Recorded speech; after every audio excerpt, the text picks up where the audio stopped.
What's good, Southeast Michigan Podcast? Daniel back with you. And we are coming off a week of, bowl games, playoff. The 12-team playoff has been highly disputed the last few days with some lopsided victories. And it's pretty obvious that, once again, there's going to have to be a change, right? I was okay with 4. Entertained the idea of 6. Thought 8 maybe pushing the envelope. The NCAA, and we moved to 12, and it just seems like there's just too much of a gap in the talent pool. But nonetheless, unfortunately, Ohio State wins. I don't have any funny tweets or social media posts this week to read. Even though that was hilarious and fun to do the previous 2 episodes, but we are going to get into Michigan's ReliaQuest Bowl. We're going to kind of catch up with Michigan football in general. Talk portal. We have an after Ann Arbor segment we haven't done in a while, and then we'll look at the bowl game itself, and then we'll jet out of here. It is the night before Christmas Eve, and pretty soon, us parents don't have to do the whole mirage that what we call the elves, right? I can't say that too loud around here because someone's probably listening. Anyways, episode 77. Thank you for joining back with me at Southeast Michigan Podcast. Of course, always free and available wherever you watch or listen. Up on YouTube, you can click the bell for notifications, subscribe, leave a show review. That would be very helpful, and I'd be very appreciative if you did that. I'll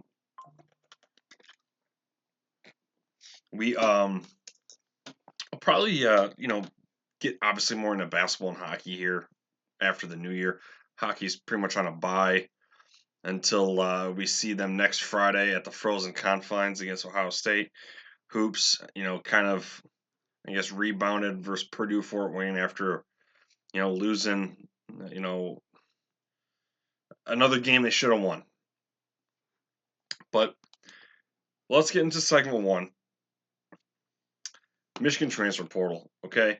I kind of wrote the notes up yesterday and almost did the show last night. I'm glad I didn't because we kind of had some more intriguing updates this afternoon. Over the weekend and, kind of late last week, the portal started to heat up again for Michigan.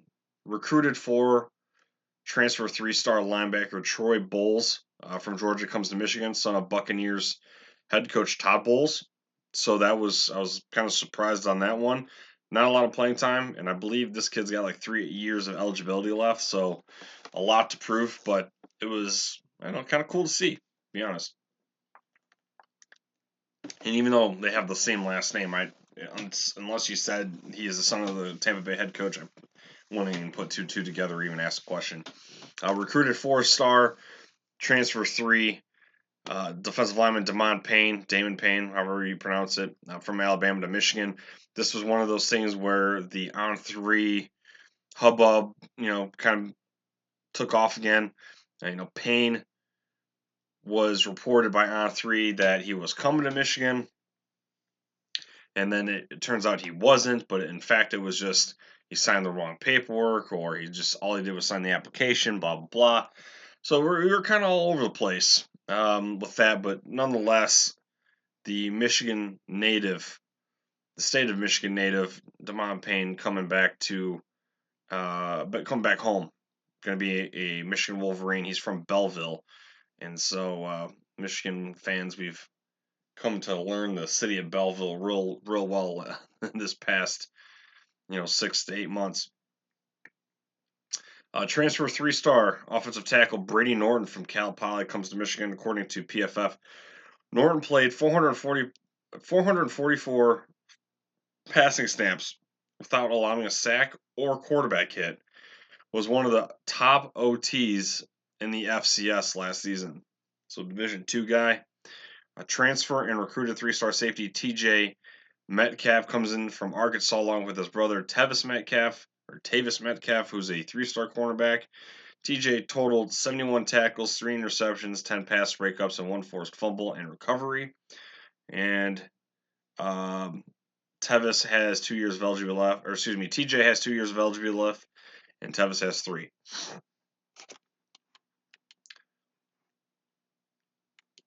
Tevis, I don't know, just I don't know. Don't ask.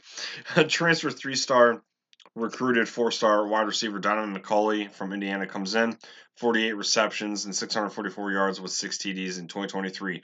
I believe he was like 2 catches for less than like 30 yards or something this year with a touchdown for Indiana. So I've been in the portal for a while.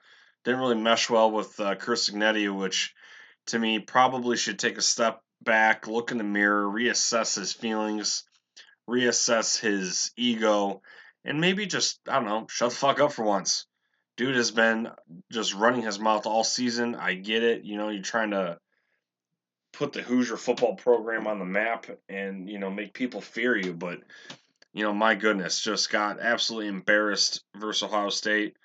Um, you know, I respect, you know, what like basically him putting Indiana into the history books and you know with that in themselves, but I tell you what, that was not a good showing, and it's man, I really wish Michigan did not lose that game. You know, they had a chance to win that, but it is what it is. Indiana, you know, they didn't have the strongest schedule in the world, but they went out and did their thing. They just were a bit overrated, and you know, Kurt Signetti does deserve some credit, but my goodness, that guy is just a walking bulletin board um, for someone's locker room. This dropped earlier this afternoon. Quarterback Mikey Keene from Fresno State comes in, and you know he played against Michigan in the Big House this past season. Has a history with new offensive coordinator Chip Lindsey, so familiarity of the playbook. Okay, got some experience. He's got 1 year of eligibility left. Possibly someone who can play the entire season next year, or kind of fades into the mist if Bryce Underwood catches on. You know, the future will tell us when we visit that time, that part in the part of the timeline in the present, right? So it's a very good pickup in my opinion. I thought Preston Stone from SMU would have been a good choice, you know, for depth, but you know, Jane Denegal's out. He's going to San Diego State. We knew he was in the portal already, but he ended up choosing the Aztecs. So you need some depth regardless. And you know, we don't know if Bryce Underwood's going to be day one starter or not. It takes a special mind, a special kid to start from day one, and with such you know putting on such a big stage, right? Like Chad Henne, you know, Carson Beck, like I'm just naming guys that started as a freshman, right? It's just there's a lot to ask, and um, you know, you hopefully you know Underwood could do it and be successful, but if he doesn't, you got Mikey Keene here, at least to be in the room to motivate, you know, and a lot of coaches like to have guys in there competing to make you know the other person better to bring the best in each other out. So yeah, we'll see what happens there. Offensive lineman Dominic Dice transfers to Missouri. I believe I said that last week's episode as well, but thought I mentioned it again. That was probably one of the say the most impactful transfer Michigan's got out there right now. So best of luck to him going to a different block end. Kicker Adam Samaha is on to North Carolina. You know, probably just looking to get some PT. You know, spent the last 2 years here, was recruited by Jim Harbaugh and the staff, and we got Dominic Zavada coming back. So looks like Samaha just wants his his time, and was Zavada coming back that obviously puts a damper in it. Jane Denegal, as I mentioned a few moments ago, is on to San Diego State. Running back Cole Cabana is on to Minnesota.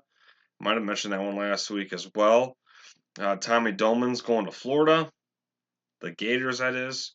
And offensive lineman Tristan Bounds going to the desert. He's going to be an Arizona Wildcat. So, kind of a recap of the transfer side of things for Michigan. Sounds like there's probably about 5 or 6 players in play at the moment, according to Isaiah Hall. I was listening to Lockdown Wolverines on the way to work this morning.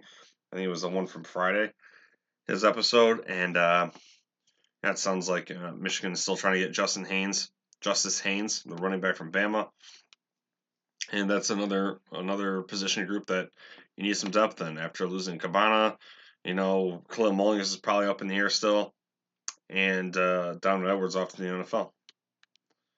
All right, next we are going to get into After Ann Arbor. It's like a mini segment I do from time to time.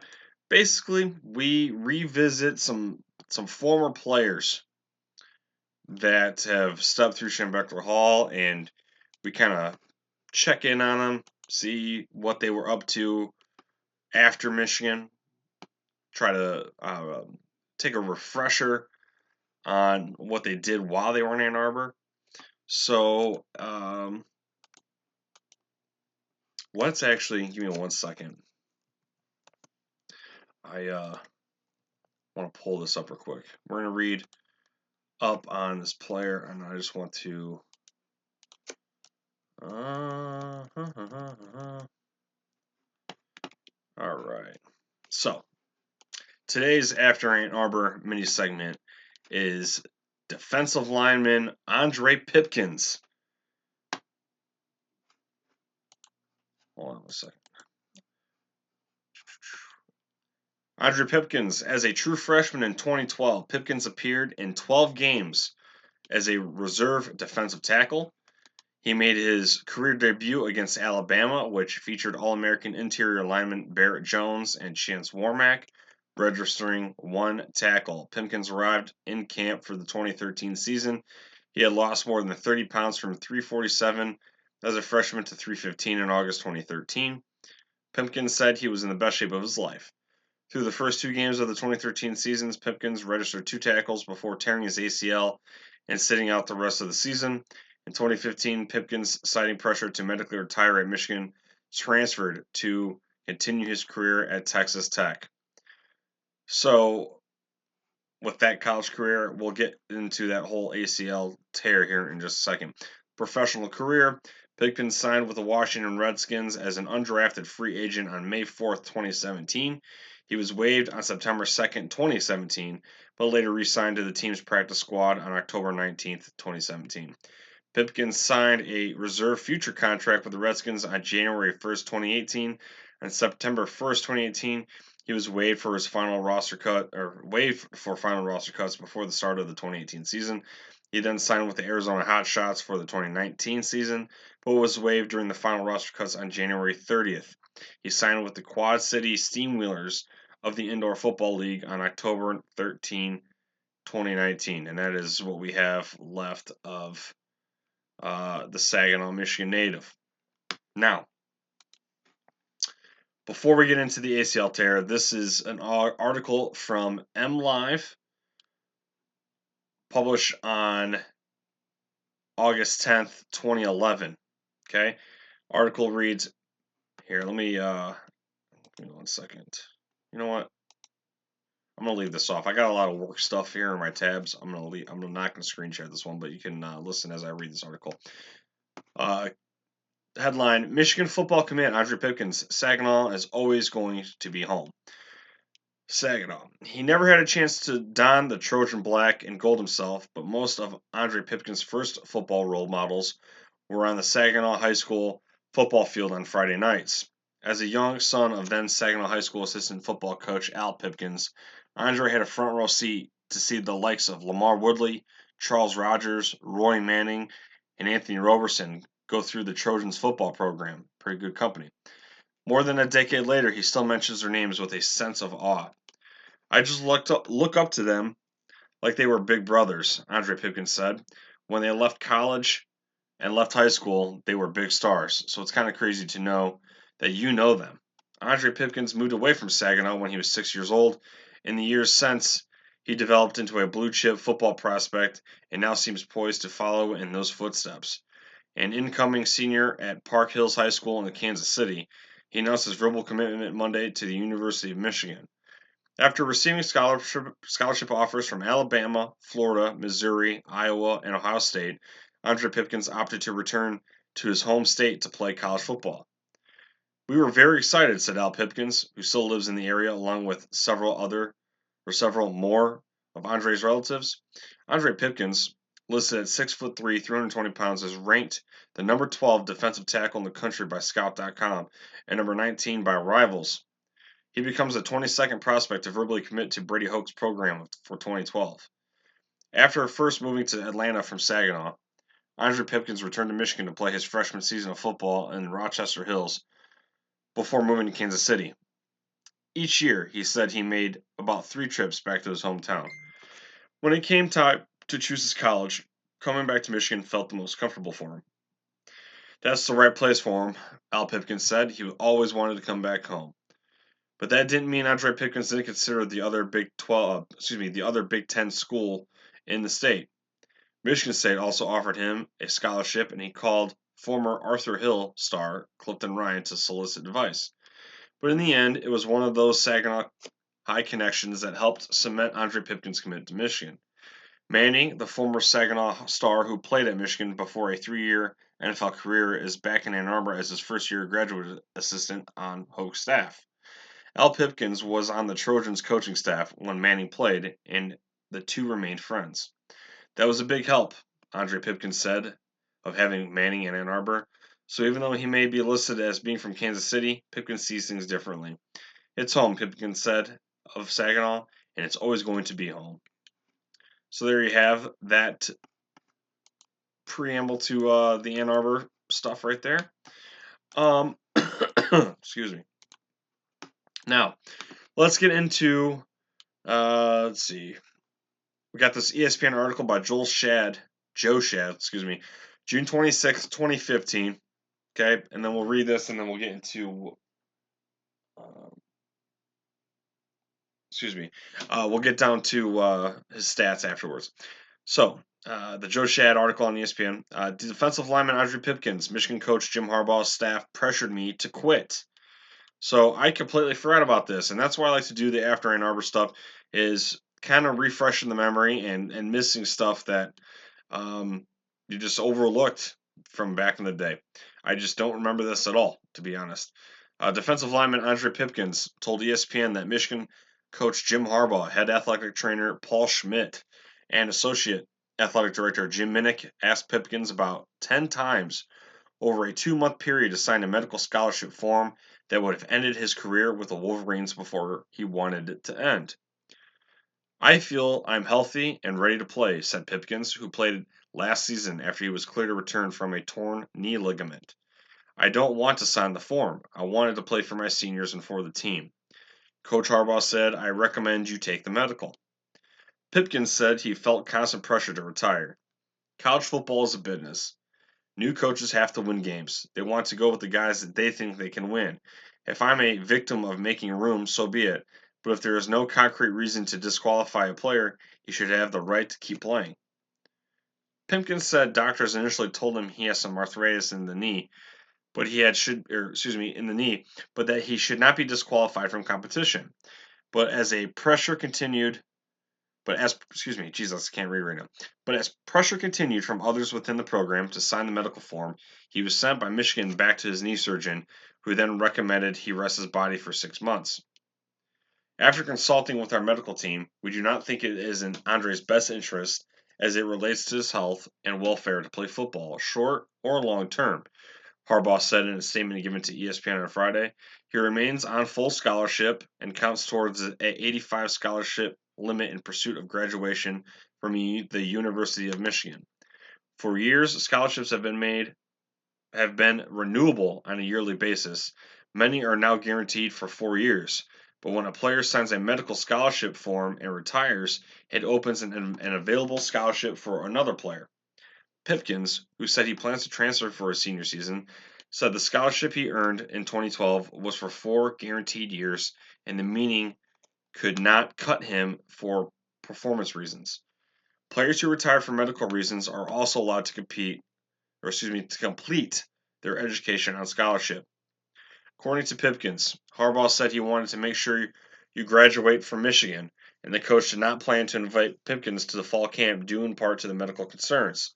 The lineman added that Harbaugh said he did not believe he would be drafted into the NFL for medical reasons.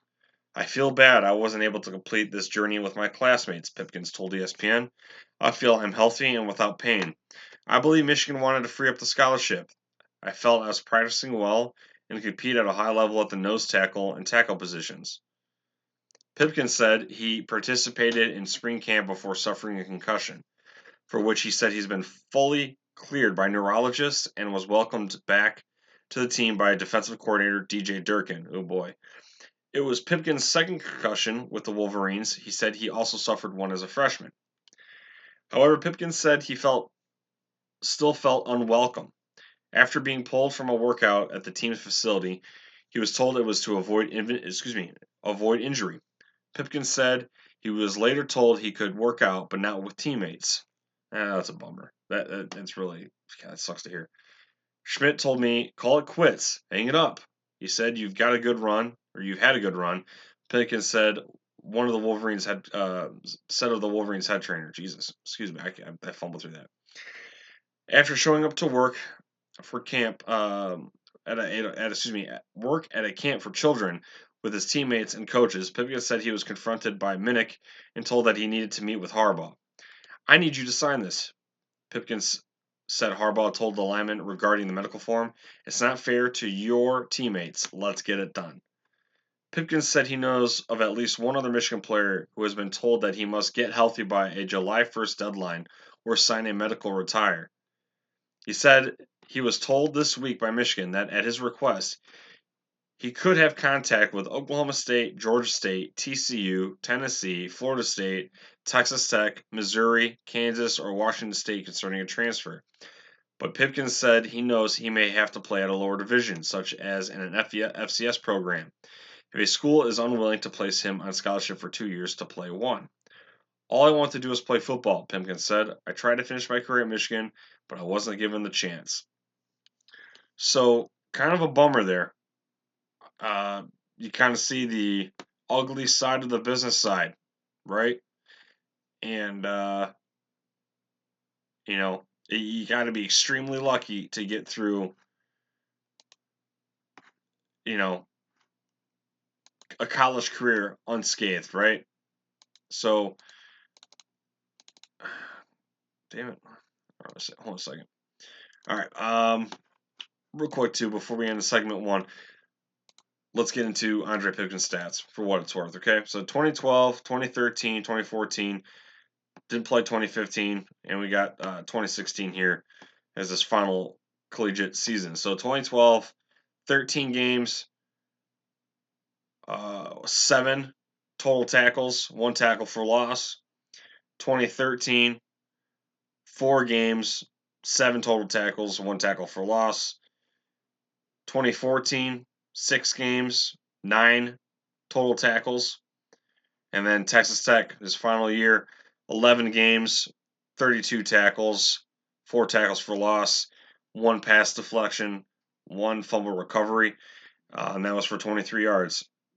So that's Andre Pipkin's story in college. It sucks. I remember him having a lot of hype coming out of high school and stuff like that. It's hard to make it. All right. When we come back for segment 2, we'll get into the ReliQuest Bowl. What's up, Southeast Michigan Podcast? When our community wins with us, we want to ensure you've maximized your ROI. Line shopping for the best odds matters, and that is why any profitable sports bettor needs to be using multiple sports books. Thankfully, there has never been a better time to get signed up. And we are here to connect you with the best promotions industry-wide. Using our link, signupexpert.com/southeast. You can get access to all sports books in your region, along with a review of each platform and its unique features. Most importantly, this page automatically connects you to the top promotions at each book, allowing you to start line shopping with an enhanced bankroll. If you want to take advantage of these benefits, like Fanatic Sportsbook right now, bet and get up to $1,000 in bonus bets, then please consider signing up for the next book at signupexpert.com/southeast.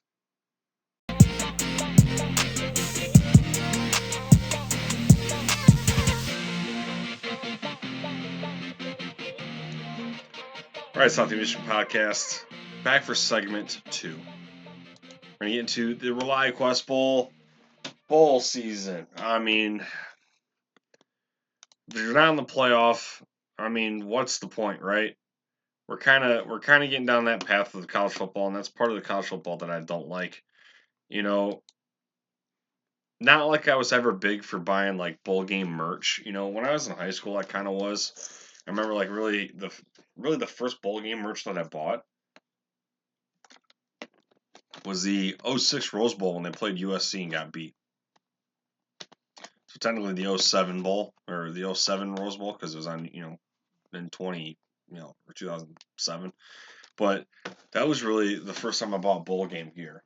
And I always told myself, I'm not gonna buy bowl game gear, you know, when the game's announced. I always felt like after that, I felt silly wearing a promotion to a bowl game where Michigan lost. It just didn't make any sense. So like I ended up getting like I don't know if it was at a garage sale. I don't remember if it was at like or a Christmas gift. I don't remember. But I remember having a Gator Bowl shirt. I believe it was a Gator Bowl when Michigan got depanced by Mississippi State.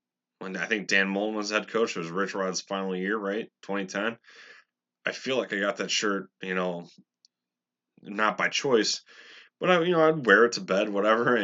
But those, it just never made sense to me to buy gear like that. Now, last year it was almost kind of a different story in terms of like if you went out and bought yourself like the playoff line where it's like everyone's pretty much the same. It's like Nike black. You got the CFP logo. It's like a quarter zip up, stuff like that. I felt like was okay, but to me, it just doesn't drive with me. I know some people like it. I know some people when you go to the Big Ten Championship and they got like the T-shirts there, and it's got both teams' helmets on it, whatever. Just not for me. Not for me. I don't want to sound like I'm bougie, but just not for me. And with this bowl game, again, you can't. I mean, can you really hold coaching records now? Like maybe last year and prior to that, maybe I don't know. When can you say that bowl games really stopped mattering when you announced the playoff? 'Cause I feel like some coaching records you could hold those with some merit. Now, if they go out and lose this game, I'm not gonna look at this loss down the road and be like, oh, Sharon Moore was lost his first bowl game, blah blah blah. You got opt outs, kids are injured. It's just not the same anymore. And we did a documentary review last year about the 1973 Michigan Ohio State game where it ended in a tie. Ohio State was voted to go to the Rose Bowl. They ended up beating USC and O.J. Simpson, and la di da, right? They had a terrific season while Michigan had to stay home and didn't go to a bowl game. And a lot of the fuss that Bo Schembechler made and that game specifically created, the college landscape changed then. Dozens, well, more than that, but nearly everybody can make a bowl game if you hit a certain requirement. And that opened the door for players wanting to play that extra game, and they added some parity and intrigue, and it's more football, right? Which everybody likes. And then now it's coming down to where You're an NFL prospect. Why would you waste your time playing in the GoDaddy Bowl? Why would you waste your time playing in the Outback Bowl? It doesn't do you any favors unless you are desperate to put film out there for scouts. Or you're a backup. Like there's just no point. So we're gonna watch this Michigan Alabama game, and a lot of guys are hurt. A lot of guys are opting out because of the pros. It's almost meaningless. And to me, there's no bragging rights in this game. Sure, you want to see Michigan win, and vice versa if you're going to be a Bama fan. But if you walk away seeing your team lose, it's literally no steam off my piss. It does not bother me one iota. Um, the Michigan's bowl game was Ohio State. That's the one. That's the game that people are going to remember this about this season. They're remember that they beat Michigan State, they beat Minnesota, they beat Northwestern, even though that's not even really a rivalry game. They won all their trophy games. They won their Ohio State game. No one's going to give a shit about the ReliaQuest Bowl, which has been renamed. This used to be the Outback Bowl, but sounds like Outback Steakhouse is. I mean, you're going to open up TikTok one day and you're going to see that's on one of the lists of the future restaurant chains closing in the next year or so. Anyways, Michigan Bama, okay? We're going to look at this best we can. Bama opened up, I think, at 11.5 favorite. When I wrote these notes, it dropped down to minus 10.5. And now when I look at ESPN, I mean, maybe I read it wrong. Now it's at 13. Michigan's now a plus 400 dog. And yesterday they were a plus 280. So I'm not sure what happened there. I don't know if I missed something like a player said, no, I'm playing. Or I don't know if Josiah Stewart had that much of an impact. I don't know. Um, Josiah Stewart announced today that he's going to the NFL. So I don't know if he's going to play the game or this bowl game or not. Why would you? I would love to see him play because he'd be a huge X factor. But Alabama's expecting Jalen Milroe to suit up. The tight end room looks good to go. The interior offensive line looks good to go. Alabama players that are not playing or opting out, portal, blah, blah, blah. They have a lot of players in the portal, but like Caden Proctor, their best offensive lineman, their offensive tackle, he's sitting out due to a shoulder injury. He's been nursing all season. Running back Justin Haynes is in the portal. He's a potential Michigan landing spot, actually. I think South Carolina, his other, he's between the Gamecocks and the Wolverines right now. Their wide receiver room is depleted. Caleb Odom, Kendrick Law, Kobe Prentice, and Emmanuel Henderson are in the portal. Bubba Hampton and Amari Jefferson are also banged up and may not be available. That still leaves Ryan Williams and a few others capable of playing it. And, because of depth, you might have to throw a couple tight ends out there or, play with your formations. Defensive lineman Damon Payne, we talked about in the second one. He's going to Michigan now. Hunter Osborne is in the portal. Defensive line or edge, that seems kind of spotty from reading some Alabama websites. Some people are saying that, Alabama's going to be full strength. And then I read 24/7 and it sounds like, Bama, they have a lot of question marks. I don't know. Cornerbacks Devontae Smith left for Notre Dame. Freshman corner Jalen Mbakwe is up in the air at this point. He announced his portal decision, but then backed out, according to Kalen DeBoer. DeBoer says he wants to play, he wants to be there, but has teetered on the idea of going portal. I don't know. And then the safety has been spotty as well with Malachi Moore injured. So it's very hard to gauge these teams and who's practicing.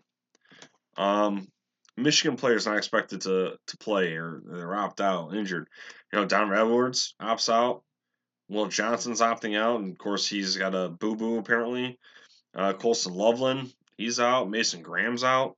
And Michigan players that we haven't heard or confirmation wise has been Kenneth Grant or Chloe Mullings. I mentioned that a few moments ago. Of course, the Josiah Stewart thing came through. And so when you go look at a game preview and you try to match tit for tat the strengths and weaknesses of each team, you just can't do that here, right? You just don't know. My most concern for Michigan though is not in just this game, but kind of going into the near future, like barely up to spring ball, is the offensive line and wide receiver room, maybe mixed with tight end. Okay, offensive line portal transfers. Uh, Dominic Gadice, Andrew Gentry, Raheem Anderson, who's looks like he's going to Western Michigan, Tristan Bounce. Okay, Gadice probably the most impactful. I mentioned that already. Gentry was kind of a spot starter this season, had more of action last year overall as a special teams guy, but that's a key piece. Tyler Morris, portal right. A lot of these guys haven't gotten the separation and coverage you like this season. A lot of small framed guys. I want to say quick twitch, but because it doesn't really make that separation. Like I said, um, getting Amari and Walker back this year was not saying a big deal, but it was kind of like, okay, we got some guy it's got like more of a few inch vertical, or someone who can potentially stretch the field, use a little bit of his height, but it's not like he's light, a foot taller than any of these guys. Um, I know that's not the only reason why this passing game hasn't worked this year, but Colson Loveland is out for the draft. You're gonna need Hogan Hansen, Marlon Klein to pick up the torch there, and maybe use both those guys on the field simultaneously for this one. Maybe we get a healthy dose of Payne O'Leary or C.J. Charleston. C.J. Charleston got worked into the offense earlier in the year, kind of faded into an existence, but Payne O'Leary had a really memorable highlight reel type snag in that Ohio State game. Yeah, maybe he just gets like hyper targeted in this game. I don't know. Be cool to see him kind of to go out on a high note.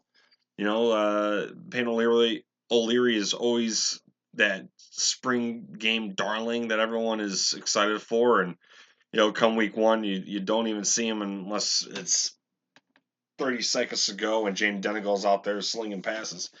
Um, Prediction: it's hard to make any with so many gaps. As I stated, my confidence went down versus Ohio State when we learned Loveland wasn't playing. I made that known when we were doing the post game because I would have laid down the mortgage payment on the money line. But um, that being said, this game this case is because of Mason Graham. So Loveland, Ohio State, not playing in that one. Mason Graham not in this one. Bama will be okay on the interior offensive line. Maybe that gets the running game between the tackles. Again, without Caden Proctor, can Michigan get pressure off the edge? Can they keep Milrow from running into the second level? Gonna need a big game from Rayshon Benny. With the Tide being depleted at wide receiver but solid at tight end, can Michigan's secondary hold it down? With a month to prepare for this one, can Wink Martindale put a game plan together? I think one of the Michigan players just mentioned it recently. Was it Josiah Stewart? Oh my goodness. One of them said that Wink Martindale needed time to work with young, teenage kids rather than 30-year-olds to, get a foothold, comfortability in there, and it was noticeable, right? But with this amount of time, can he dial up something to shut down Jalen Milrow? Also, are we going to see Jane Davis in this one?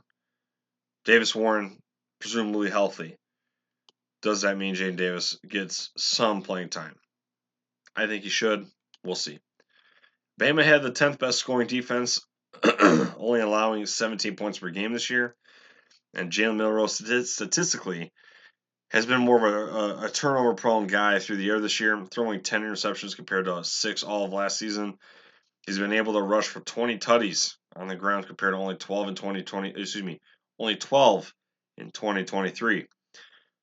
So my thought process is Wink's going to try to make this dude beat him through the air. He's going to be motivated for a revenge type game on his way out. Milroe, that being, trying to get his trying to break even after losing the Rose Bowl. Win or lose, I got Michigan busting the spread. Whether, and I wrote that down with the spread being at 11.5 or 10.5. That is 13 is a bit extreme. A lot of just too many question marks to really have any confidence in putting money on this one. Maybe an outside fan would be like, "Nah, Michigan is just Alabama's talent and depth's going to win." But I'm not so sure. I don't think they lose.